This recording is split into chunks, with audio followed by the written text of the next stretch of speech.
A tus pies yo me inclino. ¿Qué me tienes que decir? Pero el tiempo detenido. Cuando vengo a tus pies yo me inclino. Mi oído es para ti si tú estás. Dios te bendiga, amado hermano y amado amigo que estás conmigo en esta ocasión viernes en la experiencia que estamos teniendo en el estudio de Daniel. Este es el ministerio Ciñéndose la Toalla, que recuerda que está presentando estudiando las escrituras a los pies de Jesús. Esta sección de parte de mi ministerio que tiene que ver con enseñanza en los medios, y el pastor Héctor Santiago, junto pues con las personas que me ayudan a que esto sea posible. Y en este tiempo, como dije, estamos trabajando la profecía del libro de Daniel para que pues tú tengas herramientas para dar estudios, herramientas pues para que el Señor te utilice en aquello pues que Dios quiera hacer contigo. Estamos en la lección número 4, vamos a estar trabajando con el capítulo 2 del libro de Daniel y vamos a hablar del sueño que tuvo Nabucodonosor. Y tengo aquí como en parte de la introducción algunas cositas, pero vamos a orar primero y luego pues leo y vamos pues estableciendo unas verdades que quiero hablar hoy. Señor, te damos las gracias. Te pedimos que tú nos ayudes, Señor, que tu Espíritu Santo esté con nosotros y que los hermanos unos puedan entender de una forma simple, pero otros también pues puedan tomar información para poderla utilizar en sus iglesias, en sus estudios, Señor. Te damos las gracias en el nombre de Jesús. Amén, amén y amén. Y déjame explicar esto. No sé si lo tengo escrito, lo veré un poquito más adelante, pero este estudio que yo estoy dando no es un estudio, no pretendo que sea un estudio igual que el que se da en los medios, que se da en una iglesia, un invitado que llega a hablar de escatología o sencillamente pues traducir lo que dice un libro para traértelo. Esa no es mi idea. Mi idea viene en que tú puedas aprender unos conceptos simples, que puedas aprender una manera de cómo trabajar el tema, que puedas entender, porque detrás del tema te vas dando cuenta de que hay una historia, que hay diferentes asuntos que no los dice directamente el texto, pero que hay que buscarlo. Entonces yo lo que pretendo que estés al tanto, que estés al día, que escribas y que tú mismo pues puedas realizar tu propio estudio o puedas alargar tu propio estudio, y que si lees un libro que tenga que ver con escatología de Daniel y de Mateo y de Marcos y diferentes otros profetas, pues que los sepas cómo utilizarlo, que los tengas en una forma organizada. En este estudio específico del capítulo 2,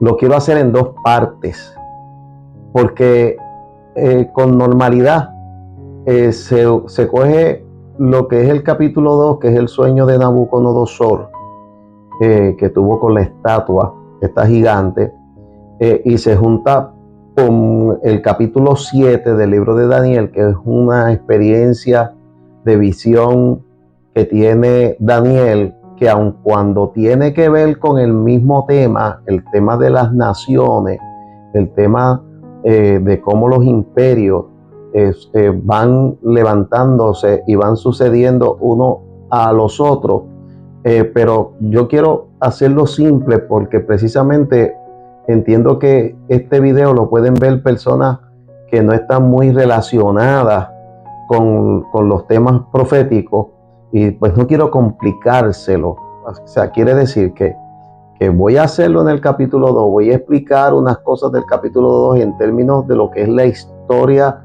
de ese sueño, y luego cuando llegue al capítulo 7, pues veremos lo que es igual, lo que es parecido, aun cuando la figura es diferente, pero lo que es igual, o sea, lo compararemos, lo contrastaremos, que sería lo que es igual, lo que es diferente, y le añadiremos lo que es pertinente de acuerdo a lo que es la escatología o lo que estamos buscando.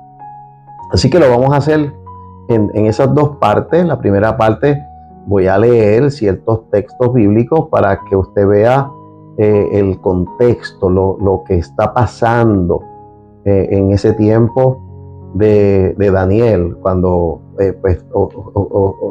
surge esta situación con Nabucodonosor.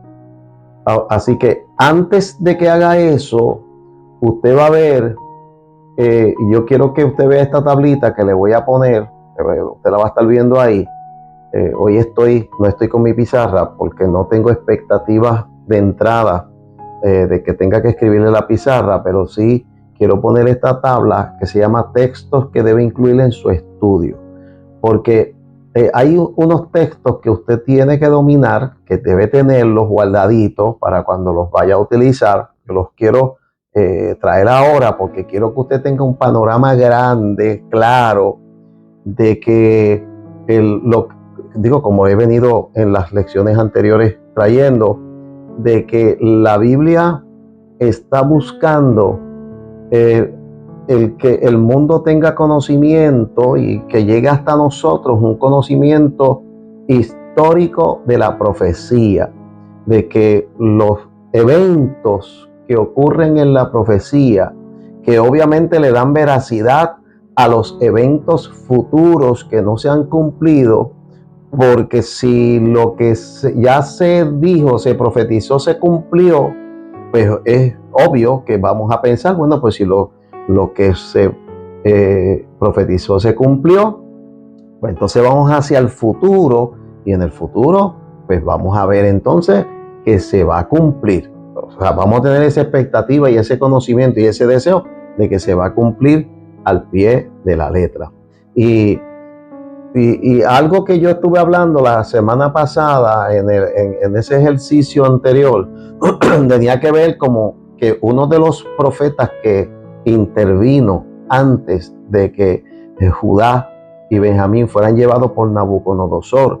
Yo vuelvo y ya mismo te voy a repetir algo que tiene que ver con las tribus del norte, que es Israel. En ese tiempo se le llamaba Israel y Judá. Y algo pues que tenemos que entender es que hay unos profetas que están antes de lo que es que se lleven al pueblo a Babilonia, unos que van a estar durante el exilio en Babilonia y unos que van a estar posterior al exilio en Babilonia. Y uno de esos yo decía que era Jeremías. La semana pasada puse una tablita donde dice que pues lo echaron en una mazmorra, que lo atacaron, que no creyeron en él, y quien lo estaba atacando era el mismo gobierno de los judíos, el mismo gobierno, porque él seguía hablando de parte de Dios que venía Babilonia y que iba a ser un desastre. De hecho, yo como no me gustan las cosas morbosas, no he traído aquí información, pero la historia dice, incluso algunos textos bíblicos, que fue desastroso la entrada en Nabucodonosor a Judea y a Jerusalén. Fue desastroso. Los niños los tiraban contra las paredes, los niños bebés, las mujeres encintas, las mataron a los ancianos, mataron a los hombres de guerra. O sea, aquello fue una masacre.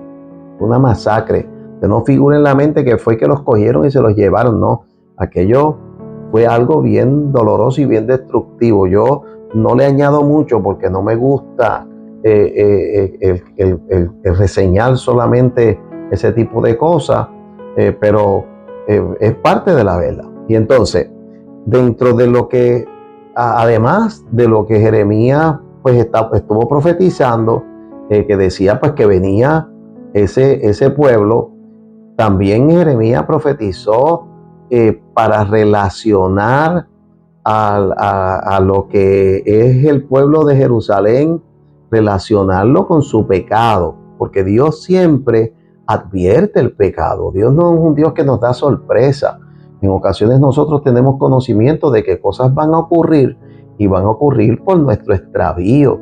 La gente pensamos que el que se extravía, que el que Dios no está de acuerdo con, pues tiene que ver con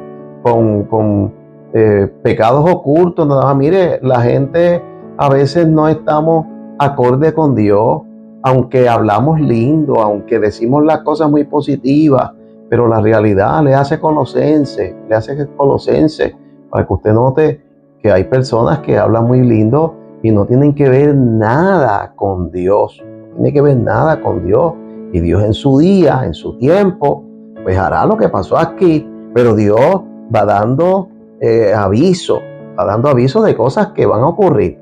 Entonces, Jeremías capítulo 25, usted lo va a tener ahí en la tablita, habla porque Dios le dice no tan solamente que Babilonia se los va a llevar, también le dice que son 70 años. O sea, le da el tiempo de los 70 años, que es la multiplicación de los tiempos donde Israel no guardó el Sabbat y sobre todo ese descanso de la tierra del séptimo día. Había que descansar la tierra. Cada 7 años venía lo que era el año sabático, y ese año había que dejar descansar la tierra, no se podía cultivar la tierra. Israel se olvidó, y cuando Dios calculó lo que Israel le debía en términos de esos años que no hizo nada, le dio 70 años, y en esos 70 años Dios le iba a cobrar. Vamos a leer en 2 de Crónicas 36 para darle una idea y no tan solamente darle información. Leo, escuche, y usted lo va a ir buscando en su Biblia en su momento. Por lo cual trajo contra ellos al rey de los caldeos, ese es Nabucodonosor, que mató a espada a sus jóvenes en la casa del santuario, sin perdonar joven ni doncella, anciano ni decrépito. Todos los entregó en sus manos. Asimismo, todos los utensilios de la casa de Dios, grandes y chicos, los tesoros de la casa de Jehová y los tesoros de la casa del rey y de sus príncipes, todo lo llevó a Babilonia. Y quemaron la casa de Dios y rompieron el muro de Jerusalén y consumieron a fuego todos sus palacios y destruyeron todos sus objetos deseables. Los que escaparon de la espada fueron llevados cautivos a Babilonia. De eso pues estaba Daniel, y fueron siervos de él y de sus hijos hasta que vino el reino de los persas. Fíjense que ya en 2 de Crónicas le estaba adelantando algo que tiene que ver con otro reino, con el reino de los persas, como segundo reino, hasta que vino el reino de los persas, que eso pues lo vamos a ver dentro de la profecía de Daniel. Dice, para que se cumpliese la palabra de Jehová por boca de Jeremías, hasta que la tierra hubo gozado de reposo, porque todo el tiempo de su asolamiento reposó hasta que los 70 años fueron cumplidos.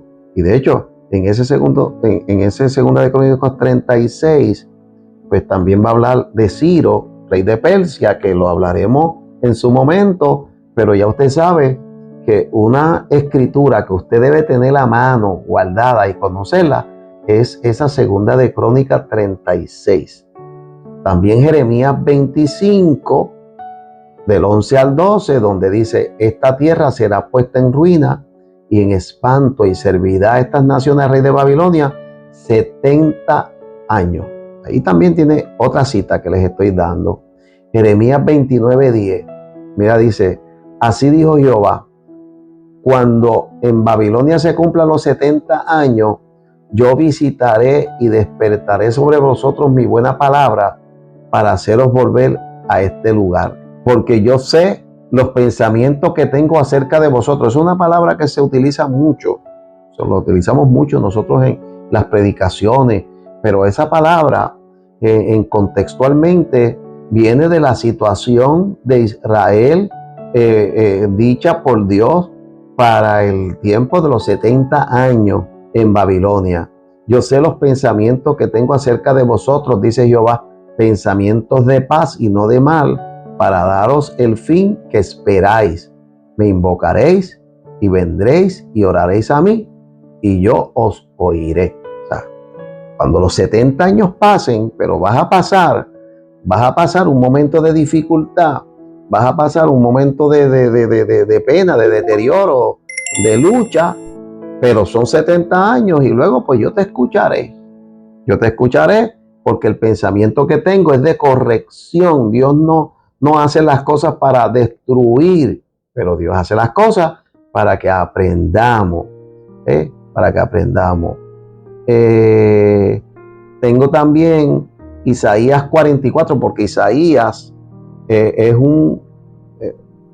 no fue contemporáneo con Daniel. Más de 150 años de diferencia.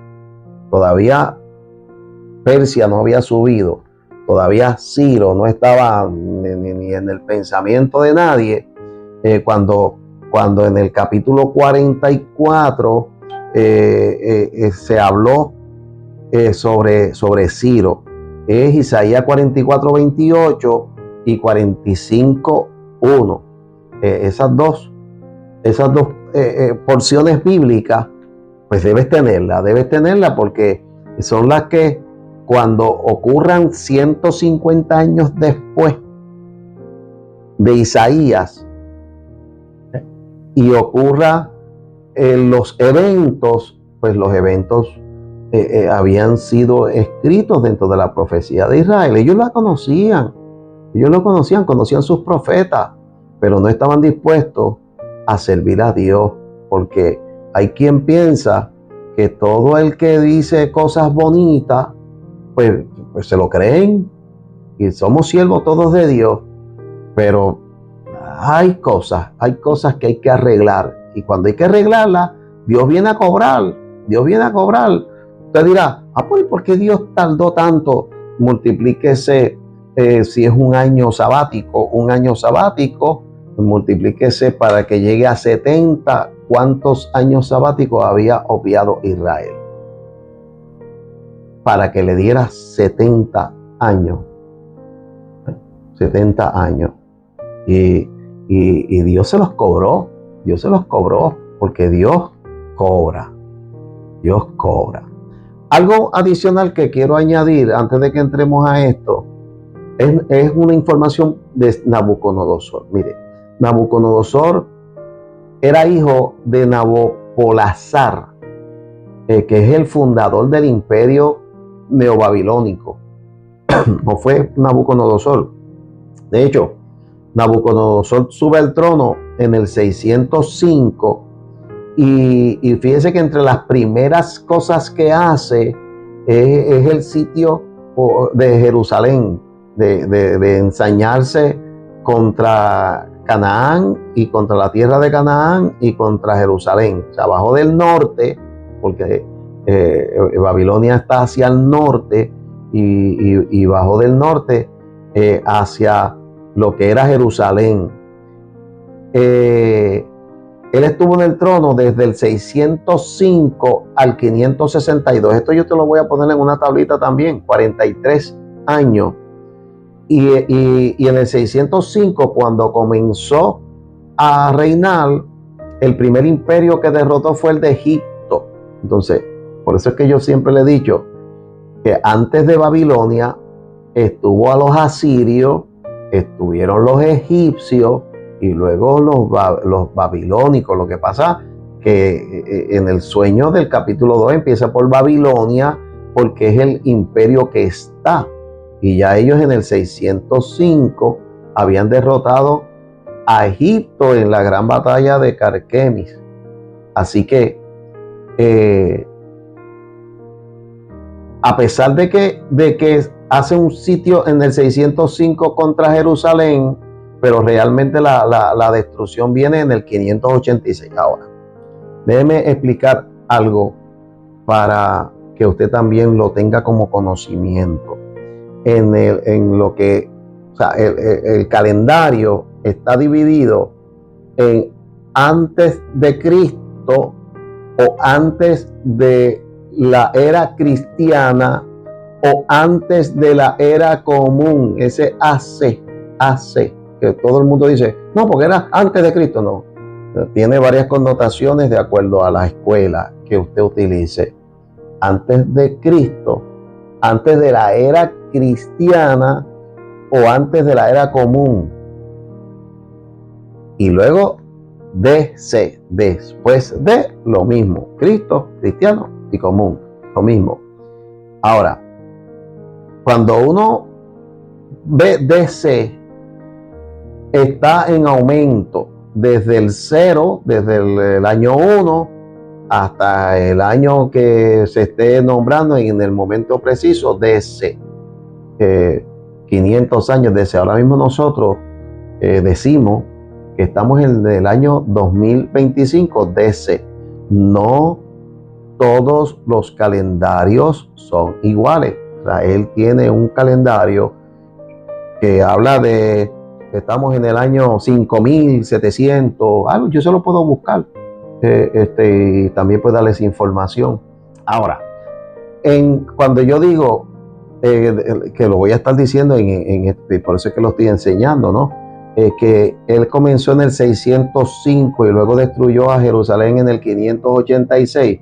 Fíjese que va en descenso, porque los años iban descendiendo hasta 0.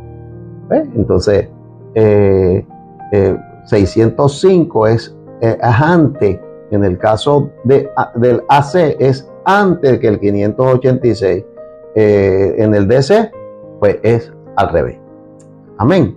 Espero que esta información la vayas guardando, la vayas escribiendo, aunque no lo dije al principio, que necesitabas la libreta y necesitas el bolígrafo y necesitas también la Biblia, y aunque está grabado, pero si no lo tienes en una libreta y no lo tienes en cuál de las grabaciones está, no vas a poderlo ir a ver para corroborarlo luego. Ahora, búscate tu Biblia, vamos a orar, vamos a leer para que te pongas al día de lo que está pasando, antes pues que entremos en la próxima lección a hablar de la estatua. Yo te voy a enseñar la estatua y te la voy a enseñar simple primero, te la voy a enseñar como él la soñó. No voy a meterle un montón de elementos ahí porque alguien se puede confundir y luego dar una clase y decir que la cosa pues fue diferente. Y yo quiero que tú vayas poco a poco, que vayas atrás, que cojas la información, que mires cada cosa en su lugar. Dice, estoy en el libro de Daniel, en el capítulo 2, dice, en el segundo año del reinado de Nabucodonosor. Ya yo dije que el 605 fue su año que empezó, por lo tanto, si es el segundo año, tenemos que ir restando 604, 603. Dice, tuvo Nabucodonosor sueños y se perturbó su espíritu y se le fue el sueño. Cuando dice se le fue el sueño, dice que despertó, que estaba soñando, despertó y pasó la noche sin poder dormir. No es que hasta ahí no está hablando de que el sueño se fue o se le olvidó o se desapareció. No, se perturbó su espíritu y él sabe que está soñando algo, pero no lo entiende. Y a veces, para que podamos estar en un contexto de cómo es la vida que usted conoce, a veces usted sueña, sabe que hay algo importante, tiene unos indicios de algo que estaba pasando, que estaba viendo, algún detallito, pero no tiene el sueño completo. y no tiene pues el significado del sueño. Y aquí lo que dice, que se perturbó su espíritu con lo que soñó, o sea, vio algo que le estuvo raro, se perturbó su espíritu porque sabe que en alguna medida se está cumpliendo, que lo vamos a ver un poquito más adelante, cuando Daniel interviene a hablarle de que su preocupación en su lecho para dormir es el que trae este tipo de sueño, que viene a consecuencia no de una petición de él a Dios de que le mostrara cosas, sino que él está pensando en su cama sobre su futuro, sobre el futuro del reino, porque él agarró ese reino y se está convirtiendo en un reino mundial, que está impactando al mundo. Dice, hizo llamar el rey a magos, astrólogos, encantadores y caldeos, que esto en estos pueblos era muy común, que el rey estuviese rodeado de magos. A veces nosotros aquí hablamos de los magos de Oriente. ¿Te acuerdas que dice que los magos de Oriente? Pues no crea que todos los magos de Oriente, porque nosotros los idealizamos, porque vinieron a adorar a Jesús y que después trajeron oro y mirra y como trajeron 3 cosas, decimos que eran 3 y metemos ahí lo nuestro y sacamos de proporción todo lo que realmente sería, porque no lo conocemos, porque la Biblia no le da importancia a lo que no tiene importancia para traer a Jesús a la escena. Y la importancia era los regalos que trajeron, que fueron 3, aunque esos 3 fueran 20 reyes, y entre los 20 lo que trajeran, entre todo el que trajo, pues era incienso, oro y mirra, punto. O sea, lo que eran 3 eran los regalos, los tipos de regalos. ¿Cuántos oro le dieron? Nadie lo sabe. Nadie lo sabe, porque eso no lo dice allí, porque ese no era el fin. Entonces, por ahí están los reyes de Oriente, pues en Babilonia, por allá, por el norte, lejos de Jerusalén, habían magos, habían astrólogos, que usted lo escucha por ahí. Una cosa es astrónomo, pero vamos, en este tiempo los magos, los astrólogos miraban el cielo, hablaban de constelaciones, hablaban, qué sé yo, de las cosas que usted conoce, que si la osa, cuándo salen los planetas, cuándo, en qué estación del año se ve tal planeta o se ve el otro planeta. Y obvio, también no estoy diciendo que la connotación de planeta sea igual que la nuestra, pero tenían una manera de medir el cielo. Y estaban los encantadores, incluso los encantadores encantaban serpientes y ponían a la serpiente, y eso es un concepto que se veía más en Egipto. Y sin embargo, fíjese, acá Nabucodonosor tenía encantadores que tocaban una música y dormían a la serpiente y servían vamos a decir, como para divertir. Y también estaban los caldeos. O sea, toda esta gente, de los cuales Daniel aparentemente no es parte de la corte. Y digo que no es parte de la corte porque un poquito más adelante va a leer que cuando se suscita todo esto y traen a los grandes, a los que son los líderes grandes allí, y les hablan, Daniel no estaba y sus amigos no estaban. Ellos están en un proceso de aprendizaje, porque estamos hablando del 2º año de Nabucodonosor. Todavía ellos no son expertos como van a ser en un momento dado. Digo expertos en las manos del Señor, porque la realidad es que a ellos le están enseñando todo este montón de cosas, pero la mitad de estas cosas son mentiras. La mitad de estas cosas no están catalogadas con asuntos de Dios, son catalogadas con asuntos de hombres, de los hombres que buscan sus artimañas. Yo no quiero entrar en eso, porque yo no quiero ni atacar a nadie ni defender a nadie, pero tampoco hablar cosas que yo desconozco en su profundidad, porque hay cosas demoníacas, hay cosas que el diablo trae, hay cosas que realmente pues tienen una connotación tal o cual, y hay cosas que son embustes. Hay gente que son unos charlatanes. Todo eso lo hay ahí. Así que entonces los traen, dice el verso 2, para que expliquen al rey lo que tiene que ver con lo que él soñó.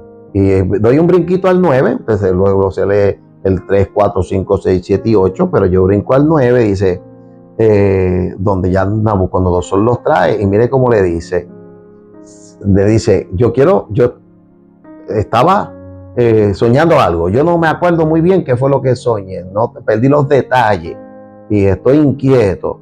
Dice, si no me mostráis el sueño, ahora él quiere que le muestren el sueño, porque quiere comparar los recuerdos vagos que tiene con lo que ellos le van a decir. Usted estaba soñando en esto, esto y esto y esto y esto. Dice, si no, me mostráis una sola sentencia ahí para vosotros. Una sentencia. Ciertamente, preparáis respuesta mentirosa. ¿Por qué no le quiere decir lo vago que tiene?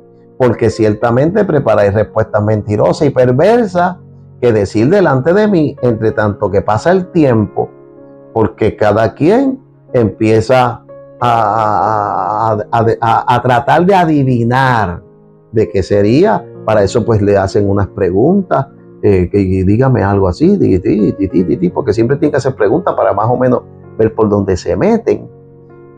Decirme pues el sueño para que yo sepa que me puede dar su interpretación. O sea, dígame el sueño, porque una vez te empieza a narrarme el sueño, yo voy a recordar el sueño como lo vi, y entonces pues voy a creer que la interpretación que usted me está dando es cierta.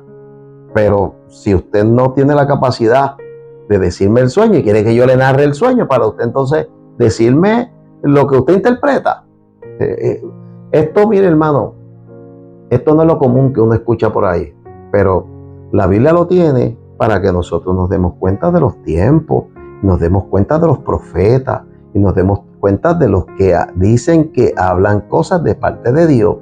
Dios siempre es claro en sus cosas. Dice, los caldeos respondieron delante del rey y dijeron, no hay hombre sobre la tierra que pueda declarar este asunto al rey. Y eso es una verdad. Eso es una verdad. No hay hombre sobre la tierra, dijeron los caldeos, que puedan decirle al rey que soñó otra persona. ¿Y por qué entonces aparece tanta gente por ahí diciendo que saben? Dice, además de esto, ningún rey, príncipe ni señor preguntó cosas semejantes a ningún mago, ni astrólogo, ni caldeo. O sea, nadie ha hecho eso que usted está haciendo. El 11, porque el asunto que el rey demanda es difícil y no hay quien pueda declarar al rey, salvo los dioses cuya morada no es en la carne. Mire el conocimiento de que habían dioses, de que esta gente tienen un engaño en sí mismo, de creer que tienen poderes, de creer de que hay cosas que ellos han adquirido por estudios, por estratagemas de aquello de lo otro, pero que hay cosas que le pertenecen a los dioses. Ellos no están declarando al Dios que no conocen. Ahora digo yo, como dijo Pablo a los griegos, al Dios no conocido, puede ser el que te vengo yo a enseñar. Ellos saben que hay una deidad en el cielo, que hay algo que va por encima de todos los hombres. Está unos dioses que no son los que ellos sirven, pues no son, pero son los que tienen esos poderes. Dice, y se publicó el edicto de que los sabios fueran llevados a la muerte, y buscaron a Daniel y a sus compañeros para matarlos. Fíjense que ellos no estaban allí. Ellos no estaban allí. Por eso es que dice que cuando se da el edicto, van a matar a Daniel. Yo voy a quedarme aquí, pero solamente quiero leer el verso 16 que dice, y Daniel entró y pidió al rey que le diese tiempo, y que él mostraría la interpretación al rey.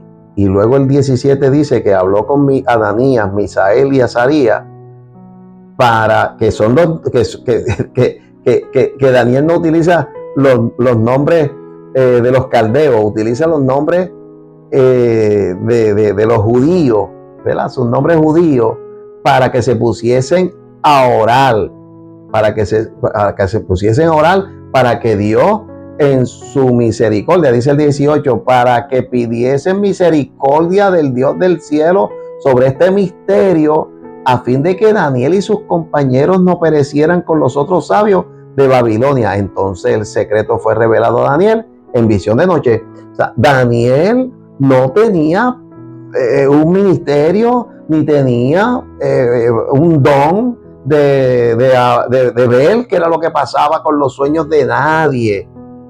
En este momento, en este punto, Daniel tuvo que decirle al rey por fe. Miren el concepto de fe. Yo voy a orar al Dios para que me revele. ¿Por qué? Porque creen en un Dios vivo y creen en un Dios que revela y creen en un Dios que hace cosas, y usted por fe tiene que creer igualito que Daniel en esas cosas y darlo por sentado, poder decirle a alguien en el nombre de Jesús, tal cosa puede ocurrir y yo voy a buscar de Dios para que me la diga. Y si el Dios de los cielos lo hace, pues yo lo voy a hacer. Y si el Dios de los cielos no lo hace, pues no lo puedo hacer. No hay manera de que alguien lo pueda hacer. Lo que un poquito más adelante yo le voy a explicar con los 3 amigos en el asunto del horno de fuego. Pero se fue a orar, a pedir misericordia a Dios, para que el Dios de los cielos, en su misericordia, que lo que quiere decir es si quiere hacerlo, porque si no lo hace, van a matar a todos los adivinos y los astrólogos y los sabios y Daniel y sus amigos van en ese grupo. Hasta aquí para que estés esperando para la próxima semana, que vamos a seguir con esta introducción al libro para luego hablar de la estatua y de cada elemento de ella. Te doy gracias y te pido, Señor, que tú bendigas todo lo que hacemos y que nos ayudes para que podamos hacerlo bien. En el nombre de Jesús, yo te lo pido, Dios. Amén, amén y amén. Recuerda, ministerio, en nuestro ministerio, que necesita que tú le des like, que lo compartas con otros y que lo busques, que le diga a la gente, estudiando las escrituras a los pies de Jesús. Vas a YouTube, vas a Facebook y los puedes ver. Y ahí, como siempre digo, búscate en las mañanas, que en las mañanas hay una secuencia de libros que los leemos los salmos, pero también de libros que también recomendamos capítulos para que leas. En el nombre de Jesús, Héctor Santiago, el pastor, y su hija Denise, que es la persona que me ayuda directamente con todos estos vídeos, y la hermana colaboradora nuestra, que es la hermana Damaris, lee y hace muchas cositas hermosas para el Señor. Nos vemos la próxima semana.